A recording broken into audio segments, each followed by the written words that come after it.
ஜெஃப்னாவின் பிரதான செய்திகள். முதலில் தலைப்புச் செய்திகள். யாழில் கொடூரம், தந்தையின் தலையில் தாக்கிய ஆசிரியர்.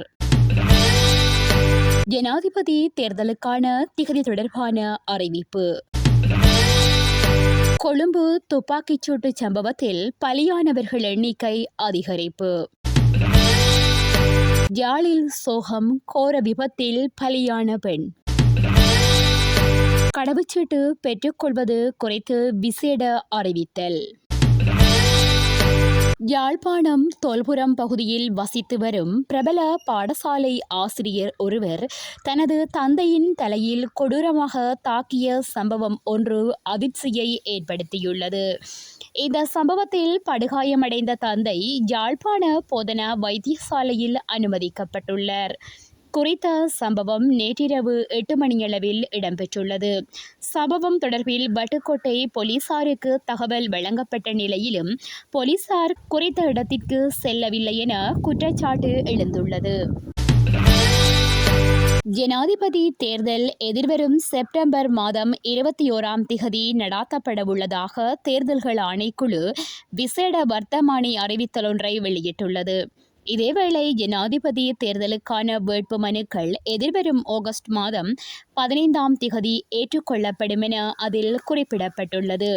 ராஜகிரிய சரண மாவட்டத்தில் அமைந்துள்ள தேர்தல் ஆணைக்குழு அலுவலகத்தில் வேட்பாளர்கள் தமது வேட்பு மனுக்களை தாக்கல் செய்ய முடியும் என குறிப்பிடப்பட்டுள்ளது. தற்போதைய ஜனாதிபதியின் பதவிக்காலம் எதிர்வரும் நவம்பர் மாதம் 17ஆம் திகதியுடன் நிறைவடைய உள்ளமை குறிப்பிடத்தக்கது. ஜனாதிபதி தேர்தலுக்கான திகதியை அறிவிப்பதற்கான அதிவிசேட வர்த்தமானி அறிவித்தல் இன்று வெளியிடப்படும் என தேர்தல்கள் ஆணைக்குழு முன்னதாக அறிவித்தது. மேலும் ஜனாதிபதி தேர்தல் வாக்கெடுப்பு திகதி மற்றும் ஏனைய தீர்மானங்கள் குறித்து தனிப்பட்ட தரப்பினர் குறிப்பிடும் கருத்துக்கும் ஆணைக்குழுவுக்கும் எந்தவித தொடர்பும் கிடையாது எனவும் தேர்தல் ஆணைக்குழு கூறியிருந்தமையும் குறிப்பிடத்தக்கது. கொழும்பு கிராண்ட்பாஸ் வடுள்ளவத்தை புரதர செவன அடுக்குமாடி குடியிருப்புக்கு முன்பாக துப்பாக்கிச் சூட்டுக்கு இலக்காகி சிகிச்சை பெற்று வந்த பெண் இன்று அதிகாலை உயிரிழந்துள்ளார். நேற்று மாலை பெண் ஒருவர் உட்பட 2 மீது இந்த துப்பாக்கிச் சூடு நடத்தப்பட்டுள்ளது. இதன்போது 32 வயதான KGR தர்ஷன என்ற நபரே நேற்றிரவு உயிரிழந்துள்ளதுடன் ஆபத்தான நிலையில் கொழும்பு தேசிய வைத்தியசாலையில் சிகிச்சை பெற்று வந்த பெண் இன்று காலை உயிரிழந்துள்ளார். கிராண்ட்பாஸ் பகுதியில் துப்பாக்கிச் சூட்டுக்கு இலக்காகி ஒருவர் உயிரிழந்துள்ளதாக காவல்துறையினர் தெரிவித்துள்ளனர். உயிரிழந்தவர் 31 வயதினையுடையவர் என தெரிவிக்கப்படுகிறது. துப்பாக்கிச் சூட்டில் ஒருவர் காயமடைந்துள்ளதாகவும் தெரிவிக்கப்பட்டுள்ளது. துப்பாக்கிச் சூட்டு சம்பவத்திற்கான காரணம் தெரியவராத நிலையில் காவல்துறையினர் மேலதிக விசாரணைகளை முன்னெடுத்து வருகின்றனர்.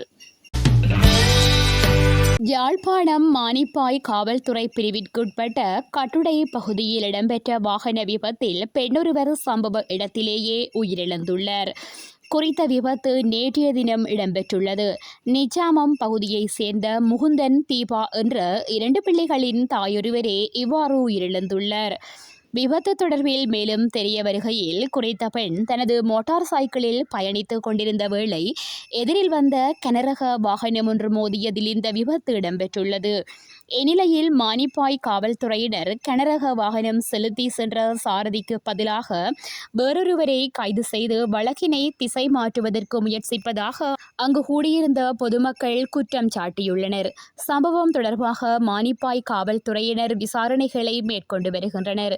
உயிரிழந்த பெண்ணின் சடலம் யாழ்ப்பாணம் போதனா வைத்தியசாலையில் பிரேத பரிசோதனைக்காக வைக்கப்பட்டுள்ளமை குறிப்பிடத்தக்கது. கடவுச்சீட்டு வழங்குதல் வரையறுக்கப்படவுள்ளதாக அறிவிக்கப்பட்டுள்ளது. இலங்கை குடிவரவு குடியகல்வு திணைக்களம் இது தொடர்பிலான அறிவிப்பினை வெளியிட்டுள்ளது. கடவுச்சீட்டுகளுக்காக பயன்படுத்தப்படும் பாஸ் புத்தகங்களுக்கு தட்டுப்பாடு ஏற்பட்டுள்ளதாகவும் இதனால் கடவுச்சீட்டு விநியோகம் வரையறுக்கப்பட்டுள்ளதாகவும் அறிவிக்கப்பட்டுள்ளது. இதனால் நாளொன்றுக்கு கடவுச்சீட்டு விநியோகம் செய்யும் எண்ணிக்கை 400ஆக வரையறுக்கப்படவுள்ளது. குடிவரவு குடியகல்வு திணைக்களத்திடம் தற்பொழுது கையிருப்பில் 40,000 கடவுச்சீட்டு பாஸ் புத்தகங்களே காணப்படுவதாக தெரிவிக்கப்படுகின்றது.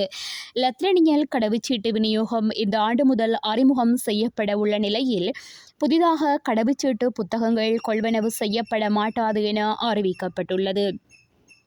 எதிர்வரும் அக்டோபர் மாதம் 15ஆம் திகதியின் பின்னர் இலத்திரனியல் கடவுச்சீட்டு வழங்கப்பட உள்ள காரணத்தினால் தற்பொழுது கடவுச்சீட்டுக்களை விநியோகம் செய்வதில் சிரமம் ஏற்பட்டுள்ளதாக தெரிவிக்கப்படுகின்றது. வழமையாக ஒரு நாள் சேவையில் 1200 கடவுச்சீட்டுக்கள் வழங்கப்படும் நிலையில் தற்பொழுது அவ்வாறு வழங்கப்படவில்லை என்பது குறிப்பிடத்தக்கது. குடிவரவு குடியகழ்வு திணைக்களத்தினூடாக முன்பதிவு செய்து கொண்டவர்களுக்கு மட்டும் கடவுச்சீட்டு வழங்கப்பட உள்ளது.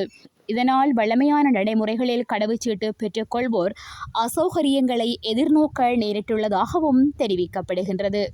இத்துடன் செய்திகள் நிறைவடைகின்றன. மேலதிக செய்திகளை www.todayjefna.com என்ற இணையதளத்தில் பார்வையிடலாம்.